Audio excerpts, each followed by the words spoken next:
వాళ్ళకి నిరసనతో తోలు మందం ఎక్కిపోయింది కాబట్టి నిరసనతో ఆ తోలుని కాస్త వృత్తి శుభ్రపరిచి వాళ్ళని ఏదన్నా మందగా ఉండేటువంటి దాన్ని సన్నగిలాలనేటువంటి ఆలోచనతో చేసినటువంటి ప్రయత్నంలో భాగంగా ఈరోజు అనేక కార్యక్రమాలు చేపట్టాం.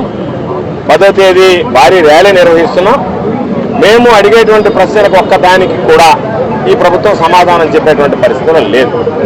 స్పోర్ట్స్ కోటాకు సంబంధించి ఏదైతే జీవోలు విడుదల చేశారో 447 దాని మీద దగా పడ్డాము అని చెప్పని ఒక పక్క నిరుద్యోగులుగా ఉన్నటువంటి డిఎస్సీ అభ్యర్థులు చెబుతున్నా దాన్ని మరలా 56 జీవో తీసుకొచ్చి చేసినటువంటి పొరపాటును సరిదిద్దినట్టుగా చంద్రబాబు నాయుడు నటిస్తూ ఎవరన్నా న్యాయస్థానాలకు వెళ్ళినా సరే ఇబ్బందులు లేకుండా ఉండడానికి ఒక్క డిఎస్సీలో అవకతవకలు పాల్పడడానికి డిఎస్సీలో పాల్గొన్నటువంటి అభ్యర్థులు అన్యాయం చేయడానికి మాత్రమే ఈ చీకటి జీవోలను విడుదల చేసినట్టుగా స్పష్టమవుతుంది.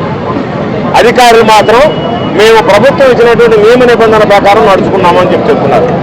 మేము స్పష్టంగా అడిగేది ఈరోజు ప్రభుత్వం ఇచ్చినటువంటి నియమ నిబంధనలనే తప్పు అని చెప్పేటప్పుడు అనేక రకాలైనటువంటి ప్రశ్న పత్రాలు లీక్ అయ్యాయని చెప్పి బయట వచ్చినప్పుడు ఏ వ్యక్తి అయితే ఆ ప్రక్రియలో భాగస్వామి అయ్యాడో ఆ వ్యక్తికి ర్యాంకులు వచ్చినప్పుడు పేపర్ లీక్ అయినట్టుగా భావించాలన్నా లేదా అనేటువంటిది ఈరోజు పాపం డిఎస్సీకి సంబంధించినటువంటి అభ్యర్థులు గళమెత్తితే దాని గురించి మాట్లాడేటువంటి పరిస్థితి లేదు. చీకటి జీవుల గురించి మాట్లాడేటువంటి పరిస్థితి లేదు. ఎందువల్ల మీరు పనికిరానటువంటి ప్యాకాట్ వీటిలన్నింటిలో చేర్చారు అంటే నిన్న పాపం రూరల్ ఎమ్మెల్యే గారు ఒక సమావేశం ఏర్పాటు చేసి ఆయన చెప్పాడు, ఒక బ్రిడ్జి గేమ్కి సంబంధించి కనుక ఎవరికైనా అభ్యర్థిని ఎంపిక చేస్తుంటే నేను రాజీనామా చేస్తానన్నాడు. నిన్నటి నుంచి మేము సవాల్ విసురుతున్నాం.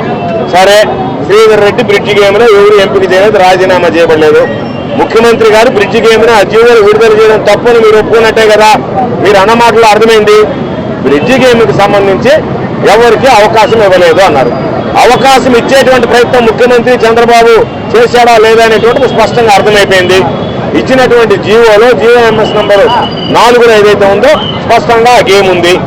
కాబట్టి లేనిపోయినటువంటి రోజు ఒలింపిక్ అసోసియేషన్ అధ్యక్షుడు చెప్తున్నాడు, ఈ బోగస్ అసోసియేషన్లు బోగస్ సర్టిఫికేట్లు గోల్డ్ మెడల్ ఇచ్చినటువంటి వాళ్ళకి లేదు, మిగతా వాళ్ళకి ఇచ్చారంటే వాళ్ళు పరీక్షలు రావాల్సినటువంటి అవసరంలా, ఆట ఆడాల్సినటువంటి అవసరంలా, క్రీడా మైదానంలో అడుగు పెట్టినటువంటి వాడు, విద్యలో ప్రతిభ కనపరిచినటువంటి వాడు నేరుగా ఎన్నడైనా ఈ రాష్ట్రంలో కానీ ఈ దేశంలో కానీ ఉద్యోగానికి ఎంపిక చేసినటువంటి పరిస్థితి ఏనాడైనా దాపురించిందా?